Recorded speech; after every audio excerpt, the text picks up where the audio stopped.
We are already 2 weeks into 2017, and I gotta say, this is already turning out to be my busiest year ever. So I got my 12 hours a week as a English language assistant, which is actually probably the easiest part of my schedule. I do have to do some lesson plans and some games and stuff for that, but for the most part, it's pretty relaxed. I've also got 3 private English classes that I just started teaching, and they're all with younger children.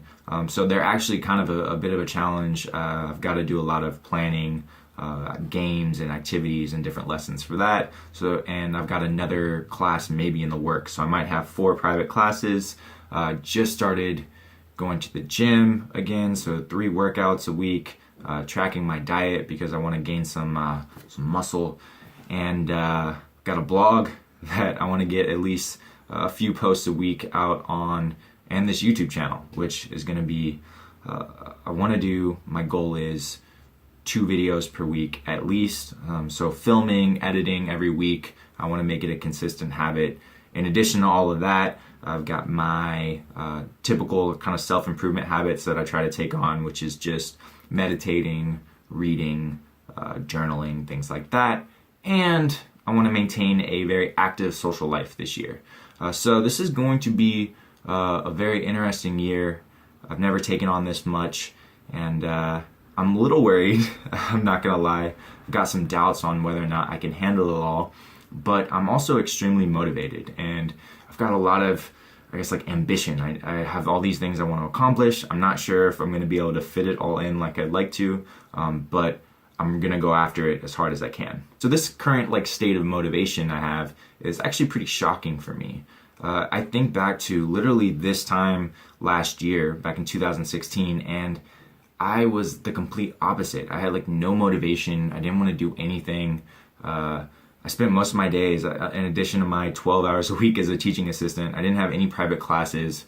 I kind of spent most of my time just chilling, watching Netflix.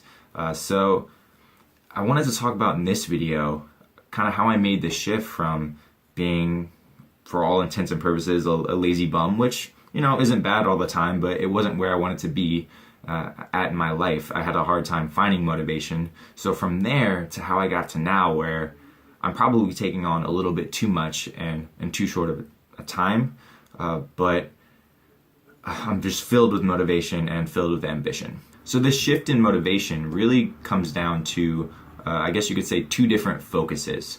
The first is a focus on doing, and the second is a focus on giving. To keep this video relatively short, I'm actually only going to talk about the first focus on doing for this video, and then I'll make another follow-up video talking about the focus on giving. For most of my life, I've been, I guess you could call a thinker. Or maybe a dreamer as well. I spend a lot of time in my head thinking about all the things I want to accomplish, my dreams, my ambitions, how I would achieve those things, what it would feel like when I do.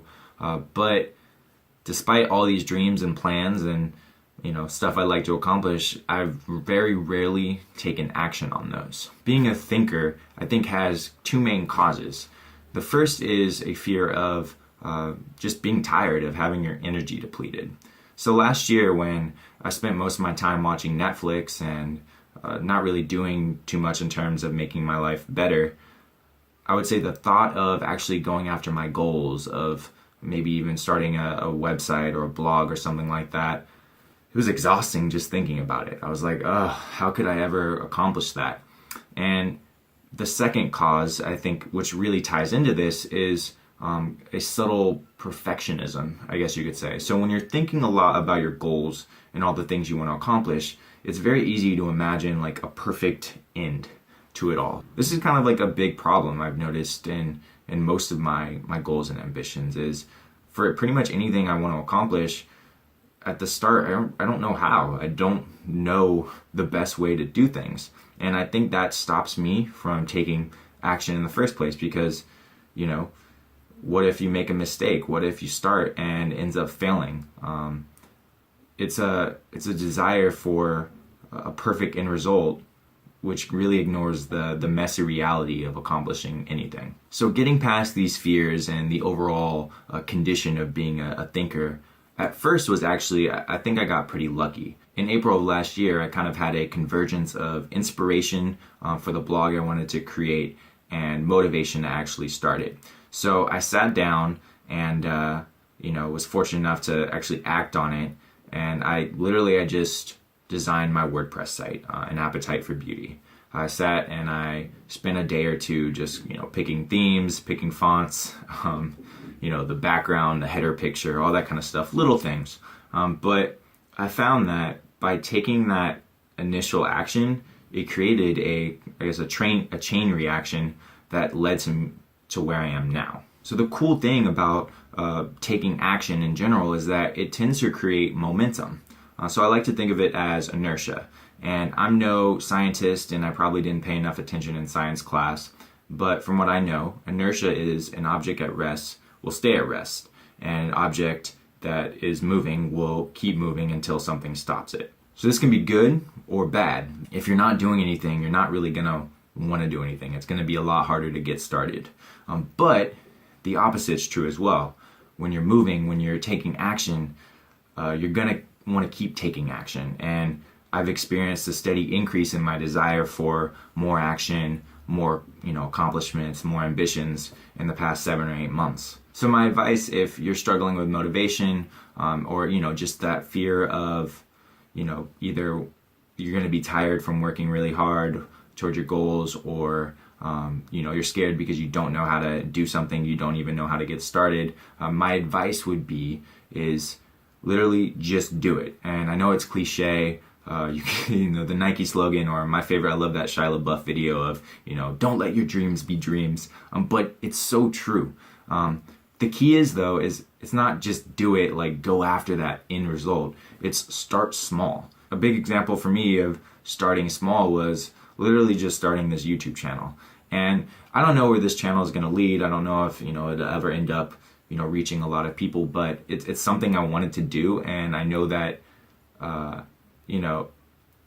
it took me a while to actually come up with the courage to start it.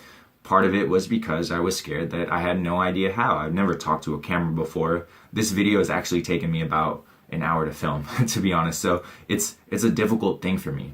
But had I just sat around all day trying to plan out the perfect video, trying to make sure everything was perfect, the lighting's right, the camera's perfect, I never would have got started. So the first video I put out was literally just an introduction video. I just sat down, my room was a mess, and I said, I'm doing it. I'm gonna start small. I'll film it, see what happens, and we can go from there.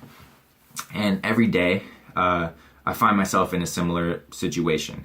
I'm not always motivated when I wake up, but I'm starting to train myself to take the smallest possible action to create that motivation. So if you're in a slump, if you're not really sure how to get motivation, just start at the smallest possible thing. So if you're watching Netflix and you should be doing something else, the smallest possible thing you could do would just be turn off the TV. From there, maybe just stand up, maybe do a couple push-ups or something like that. Literally anything small to kind of like trick your mind into going in the direction you want to.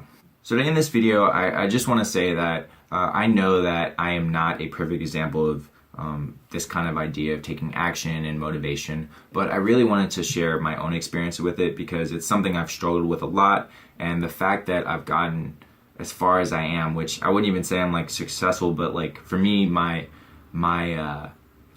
I guess criteria for success has changed from the results to the fact that I'm actually working towards the things I want to accomplish, which is something I've never really managed to do before. So the fact that I'm this far has been huge for me, and I'd love to be able to kind of share and help other people kind of get to the same place. So I hope this video could provide you with some motivation or some insight into how to get motivation. And if you have any tips or anything you'd like to offer me, or things that you found that have helped you get motivated and stay motivated, I'd love to hear them. Also, if this video helped you out, please let me know in the comments.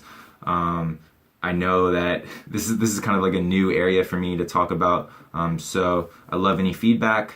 And as always, thanks for watching. See you soon.